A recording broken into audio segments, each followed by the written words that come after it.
Good evening.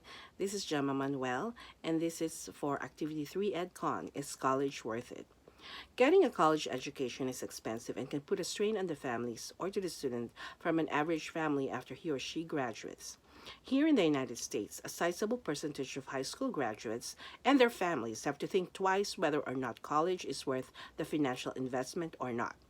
The authors Oryopoulos and Petronijevic stated in their working paper, Making College Worth It, a review of research on the returns to higher education, that even if data shows that there is lower employment rate for people with college degrees, there are still many who either quit college before they graduate or some who take a longer time to complete their studies due to the financial burden it poses on the student as tuition fee rates go higher.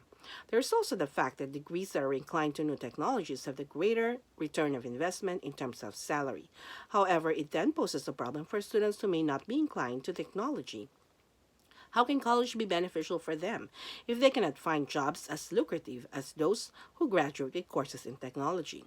Should students then ignore the non pecuniary benefits of college education when entering college in order to assure themselves of a higher paying job later on? But then, how do students cope with this reality? There may be some benefits in entering or taking a 2 year degree or associate degrees instead. These courses are available in community colleges can land a graduate a job while trying to finish or to continue to finish a 4 year degree course if he or she finds that uh, course of action he wants to take. The New York University of Law even offered an alternative scheme to persuade students who are troubled by the impending debt they will accrue for law school. The university will pay their tuition if they were to accept low paying jobs that help the public sector. In other words, they will be debt free for a period of time and they have to pay back in terms of service to the underserved initially in their career. It will really depend on the individual what type of future financial rewards he wants and can live with. The results showed that many did choose to enter the law school with tuition fees waived.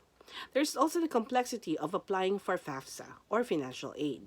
Families and students who are not given proper information are less likely to attend college as they are not fully aware of how the system works. Data from Georgetown University in 1999 detail how a college degree holder will have the chance of getting income that is 75% higher than that of a high school graduate, will eventually have more savings and a stable employment. A study in 2011 further details the median amount of earnings of a high school graduate at $34,000 a year, while it is $57,000 a year for a college degree holder. The difference in the salaries between a college degree holder and that of a high school graduate is that employers look into the fact that since college graduates receive merits for the grades in college, they correlate this to a set of skills and competencies that employers assume the individual already has or has acquired from his university work. There is the assumption that high school graduates don't have the same skills as they didn't receive further education after high school. It is only after 2 or more years will employees see the competency skills of a high school graduate, and in some cases, the competencies between a college graduate and a high school graduate may actually be the same or have no significant difference at all, and that experience and talent plays a more important role in the actual performances of these individuals.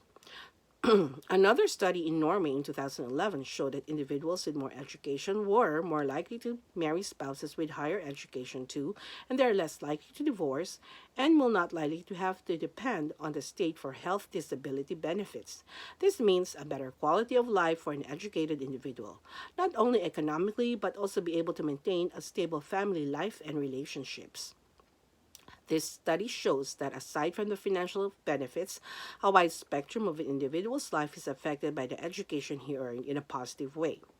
Perhaps the 1995 study that showed that there was a huge surge of return to community colleges for 2 year degrees can at least create an increase in wages to at least 15 to 17% for an individual who does not want or have the capacity to finish a 4 year degree course. There is no sure path to success. However, studies have consistently shown that people with college degrees have a better chance to enter the workforce right after graduation from college. There is a higher starting salary for them, and there are non pecuniary benefits that come as a result of having a college degree. So, all these studies that I have been able to share with you can make a person who's going to college think twice. But at the same time, it will give them informed decisions. So I hope this report has helped you. Thank you.